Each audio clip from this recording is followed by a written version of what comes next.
இன்றைக்கு ஏப்ரல் மாதம் 21ஆம் தேதி பாஸ்கா காலத்தின் 4ஆம் ஞாயிறு.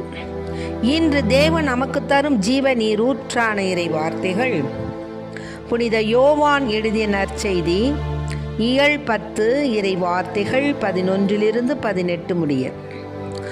அக்காலத்தில் இயேசு கூறியது, நல்ல ஆயன் நானே. நல்ல ஆயர் ஆடுகளுக்காக தம் உயிரை கொடுப்பார். கூலிக்கு மேய்ப்பவர் ஓநாய் வருவதைக் கண்டு ஆடுகளை விட்டுவிட்டு ஓடி போவார். ஏனெனில் அவர் ஆயரும் அல்ல, ஆடுகள் அவருக்கு சொந்தமும் அல்ல. ஓநாய் ஆடுகளை பற்றி இழுத்து கொண்டு போய் மந்தையை சிதறடிக்கும். கூலிக்கு மேய்ப்பவருக்கு ஆடுகளை பற்றி கவலை இல்லை. நல்ல ஆயன் நானே. தந்தை என்னை அறிந்திருக்கிறார், நானும் தந்தையை அறிந்திருக்கிறேன்.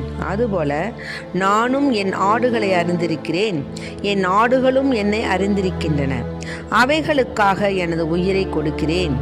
இக்கொட்டிலை சேரா வேறு ஆடுகளும் எனக்கு உள்ளன. நான் அவற்றையும் நடத்தி செல்ல வேண்டும். அவையும் எனது குரலுக்கு செவிசாய்க்கும். அப்போது ஒரே மந்தையும் ஒரே ஆயரும் என்னும் நிலை ஏற்படும். தந்தை என் மீது அன்பு செலுத்துகிறார், ஏனெனில் நான் என் உயிரை கொடுக்கிறேன். அதை மீண்டும் பெற்றுக்கொள்ளவே கொடுக்கிறேன். என் உயிரை என்னிடமிருந்து யாரும் பறித்து கொள்வதில்லை, நானாகவே அதை கொடுக்கிறேன். உயிரை கொடுக்கவும் எனக்கு அதிகாரம் உண்டு, அதை மீண்டும் பெற்றுக்கொள்ளவும் அதிகாரம் உண்டு. என் தந்தையின் கட்டளைப்படியே நான் இப்படி செய்கிறேன் என்றார். ஆண்டவரின் அருள்வாக்கு. இறைவா கிறிஸ்துவே மக்கு புகழ். வாழ்விக்கும் நல்லாயன் நானே, அவரில் வாழ்கின்ற நல்லாடு நாமே. வாழ்விக்கும் நல்லாயன் நானே, வாழ்விக்கும் நல்லாயன் நானே. அவரில் வாழ்கின்ற நல்லாடு நாமே. வாழ்விக்கும் நல்லாயன் நானே. நல்லாயன் ஒரு தடவை 100 ஆடு ஓட்டிட புல்வெளியில் ஓராடு புறம் சென்று ஓடிற்று. கள்முட்கள் கடந்தாடு காணாமல் போயங்கே தொல்லை சேர் உள்ளீடை தவறித்தான் விழுந்ததுவே. வாழ்விக்கும் நல்லாயன் நானே, அவரில் வாழ்கின்ற நல்லாடு நாமே. வாழ்விக்கும் நல்லாயன் நானே. நல்லாயன் கிறிஸ்துவே, பொல்லாத நானந்த இல்லாத ஆட்டை போல் போய்விட்டேன் புதருக்குள். வாழ்விக்கும் நல்லாயன் நானே, அவரில் வாழ்கின்ற நல்லாடு நாமே. வாழ்விக்கும் நல்லாயன் நானே. இன்றைக்கு நம் தேவன் தரும் ஜீவ நீரூற்றான இறை வார்த்தைகளை கேட்டோம். அதாவது ஏசப்பா தான் நம்முடைய நல்ல ஆயர். அவர் ஆடுகளுக்காக தன் உயிரை கொடுப்பார். அதாவது இப்போ ஒரு ஆயன் அந்த ஆட்டு கிடாய்களை ஓட்டிக்கிட்டு போகிறான்னு வச்சுக்கோங்களேன், அது அவனுக்கு சொந்தமான ஆடுகளாக இருந்தால் வழியில் எந்த ஒரு துன்பம் வந்தாலும் என்ன செய்வான், ஓடி போய் அதனை பாதுகாத்து கொள்வான். அவன்தான் உண்மையான அந்த ஆடுகளுக்கு சொந்தமானவன். இதே இந்த கிடாய்களுக்கு ஒரு கூலி ஆள் போகிறான்னு வச்சுக்கோங்களேன், அவன் என்னப்போ 10ஓட 11 அத்தோட இத்தொன்னுட்டு என்ன ஓடிக்கிட்டே போவான். நடுவில் ஓடி போச்சா காணா போச்சு அப்படின்னு சொல்லிவிடுவான். அதை பற்றி கவலைப்பட மாட்டான். அது மாதிரி ஏதாவது ஒன்று காரில் பஸ்ஸில் அடிபட்டாலும் அடிபட்டு போச்சு அப்படிமா, அதை போய் காப்பாற்றணும், ஒதுக்கி ஓட்டணும், அது இருக்கும், சிந்தனை இருக்கும். இருந்தாலும் அவ்வளவு உரிமையானவனுக்கு உள்ள ஒரு கருத்து, உரிமையானவனுக்குள்ள ஒரு அன்னோனியம் எதுவும் இருக்காது அவன்கிட்ட. இதுதான் கூலிகாரனுக்கும் சொந்த ஆயனுக்கும் உள்ள வித்தியாசம். அதுபோல தான் மக்களை ஏசப்பா என்ன சொல்றாரு, இப்போ இதே வந்து ஓட்டிக்கிட்டு போகும்போது ஓனாய் வந்துருச்சுன்னு வச்சுக்கேன், நல்ல சொந்தக்காரனாக இருந்தால் ஓடி போய் தான் உயிரையும் என்ன படுத்த மாட்டான், பொருள்படுத்தாமல் அதோட சண்டை போட்டு அடித்து விரட்டி விட்ருவான். இதே கூலிக்காரனாக இருக்கட்டும், ஐயோ ஓனாய் வந்துருச்சுன்னு ஓடியே போயிடுவான். அந்த ஆடுகளெல்லாம் அப்படியே அம்போன்னு விட்டுட்டு. இதுதான் சொந்தக்காரனுக்கும் கூலிக்காரனுக்கும் உள்ள வித்தியாசம். ஆக இது மாதிரி அழைச்சிட்டு போகும்போது சில கொட்டிலை சேராத வேறு ஆட்டுக்குட்டிகளும் கூட வருது. அதுக்கும் ஆயர்காரர் பொறுப்போடு அழைச்சிட்டு போவார். அதனால தான் சொல்கிறாரு, அப்போது ஒரே மந்தையும் ஒரே ஆயரும் என்னும் நிலை ஏற்படும். தந்தை என் மீது அன்பு செலுத்துகிறார், ஏனெனில் நான் என் உயிரை கொடுக்கிறேன், அதை மீண்டும் பெற்றுக்கொள்ளவே கொடுக்கிறேன். என் உயிரை கொடுக்குறேன்னு சொன்னால் அதை மீண்டும் பெற்றுக்கொள்ளவே கொடுக்குறேன். என் உயிரை கொடுக்கவும் எனக்கு அதிகாரம் இருக்குது, அதை மீண்டும் பெற்றுக்கொள்ளவும் அதிகாரம் இருக்குது. ஆகவே என்னுடைய தந்தையின் விருப்பப்படி தான் நான் இப்படி செய்கிறேன் அப்படின்னு சொல்கிறார். இப்போ ஆடுகள்ங்கிறது நாம், ஆயருங்கிறது தேவன். ஆக தேவன் நமக்கு பொறுப்புள்ள ஆயராக இருக்கும் பட்சத்தில் நாம் எதுக்காக பயப்படணும்? பயப்பட தேவையே இல்லை. இப்போ நம்ம பிள்ளைங்க படித்து அடுத்த வருஷம் என்ன செய்யணும், ஏது செய்யணும், அடுத்த வருஷம் எந்த நிலைக்கு போகணும், என்ன படிப்பு படிக்கணும், அதை பற்றி நீ ஏன் கவலைப்படுற? இதுவரைக்கும் உன்னை காத்து வந்த தேவன் இனியும் காத்துடுவார். அவர்கிட்ட பொறுப்பை ஒப்படைச்சிரு. எசப்பா, உங்கள் சித்தத்தின்படி எனக்கு அமைச்சு கொடுங்க, என் பிள்ளைக்கு நல்ல படிப்பை அமைச்சு கொடுங்க, எனக்கு பிள்ளைக்கு நல்ல வேலை வாய்ப்பை அமைச்சு கொடுங்க, எனக்கு நல்ல வீட்டை கட்டி கொடுங்க, எனக்கு நல்ல வீட்டு மனையை தேர்ந்தெடுத்து கொடுங்க, எனக்கு திருமணம் செய்து வைங்க, என் பிள்ளைகளுக்கு வந்து நல்ல வேலை வாய்ப்பை கொடுங்க.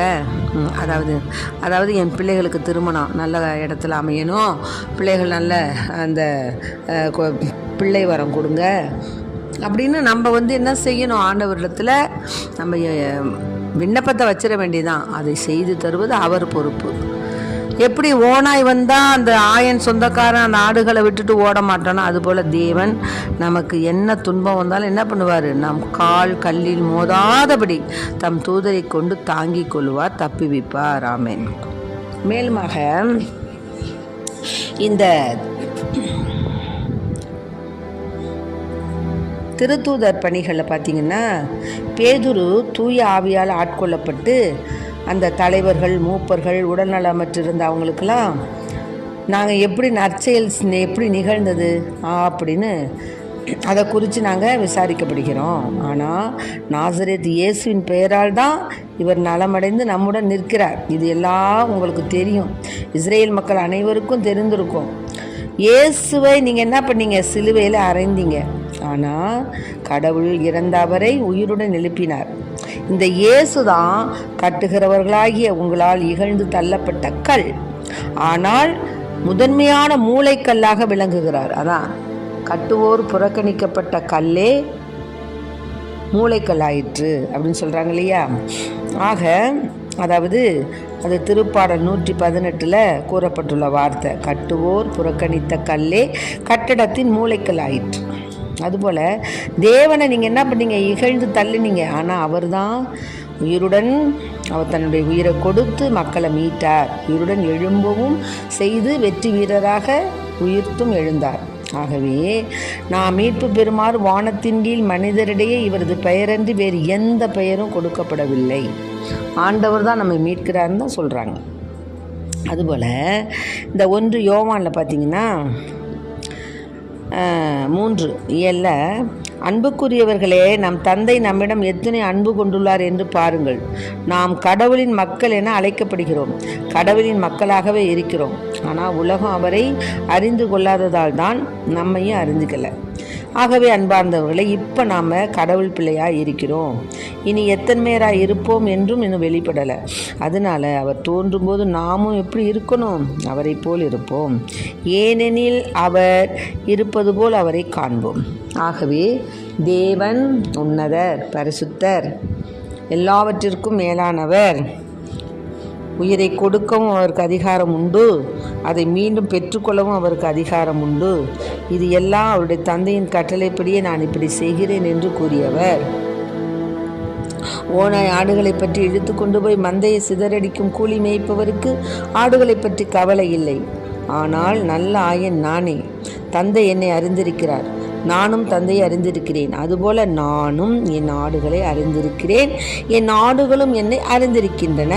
அவைகளுக்காக எனது உயிரை கொடுக்கிறேன் என்று கூறக்கூடிய தேவன் எங்கே? ஓநாய்கள் வரும்போது அதை விட்டு விட்டு ஓடிப்போன கூலியால் எங்கே? ஆகவே அன்பு பிள்ளைகளை, நம்முடைய ஆயரை பின்பற்றி நம் ஆயன் நமக்கு எல்லாம் நிறைவாக செய்வார் என்று நம்ம ஒரே நம்பிக்கையோடு தேவனுடைய பாதம் பணிவோம். அவருடைய கிருபையும் அவருடைய இரக்கமும் என்றென்றும் நம்மேல் சூழ்ந்து நிற்கும். அஞ்சாதீர்கள், திகையாதீர்கள். என்ன நடக்குமோ ஏது நடக்குமோ என்று பிள்ளைகளை பற்றி அச்சம் கொண்டவர்களாய் இருக்கின்றார்கள் அநேக பெற்றோர்கள். அஞ்ச வேண்டாம். எல்லாவற்றிற்கும் ஒரு காலம் உண்டு. அதனதன் காலத்தில் அதனை நேர்த்தியாக செய்து முடிக்கக்கூடிய தேவன் நம் தேவன். ஆகவே தேவனிடம் மன்றாடுவோம். அவருடைய திரு சித்தத்தின்படி ஆண்டவரே எங்களுக்கு இந்த விண்ணப்பங்களை நிறைவேற்றி கொடும் என்று வேண்டுவோம்.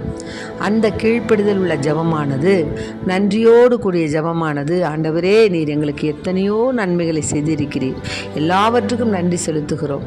இப்பொழுது நாங்கள் கேட்கக்கூடிய இந்த ஒரு அதிசயத்தை தேவரீர் எங்களுக்கு ஒரு திரு சித்தமானால் எங்களுக்கு நடத்தி கொடும் என்று நாம் அவரிடம் மன்றாடுவோம். எல்லாவற்றையும் ஏற்றுக்கொள்ளும் திடம் மனதை எங்களுக்கு தாரும் என்று ஏற்றுக்கொள்வோம். ஆகவே துன்ப சாகரத்தில் மூழ்கி விடாது இறைவனை நாடி தேடி இறைவன் என்ற அந்த துரும்பை, அந்த கப்பலை பிடித்து கொண்டோம் என்றால் நாம் சுகமாக அதில் பயணிக்க முடியும். வாழ்க்கை என்னும் கடலில் பயணிக்க முடியும். ஏனெனில் மாலுமி நம் ஆண்டவர், கப்பலை ஓட்டுவிக்கும் மாலுமி நம் ஆண்டவர். ஆகவே அவர் நம்மை எந்த ஒரு இடரின்றி காப்பாற்றி நாம் செல்லக்கூடிய அந்த விண்ணக வாழ்விற்கு நம்மை அழைத்து செல்வார். நாட்டில் ஏற்படக்கூடிய பிரச்சனைகள், வீட்டில் ஏற்படக்கூடிய பிரச்சனைகள், இன்னுமாக வெளியில் இருக்கக்கூடிய பிரச்சனைகள் எல்லாவற்றையும் அவருடைய திரு சமூகத்திலே பாதத்திலே நாம் விண்ணப்பங்களாக எழுதி வைத்து அவருடைய மன்றாட்டையும் அவருடைய கிருபையும் அவருடைய ஆசீர்வாதத்தையும் பெற்ற மக்களாய், வெற்றியின் வேந்தருடைய மக்களாய், நம் ஆயர் நம்மை காப்பாற்றுவார் என்ற உன்னத நம்பிக்கையுள்ள மக்களாய் வாழ்வோம், வளர்வோம். இயேசுவுக்கு புகழ், இயேசுவுக்கு நன்றி. இயேசுவின் ரத்தம் எங்கள் ஜெயம் அறியே வாழ்.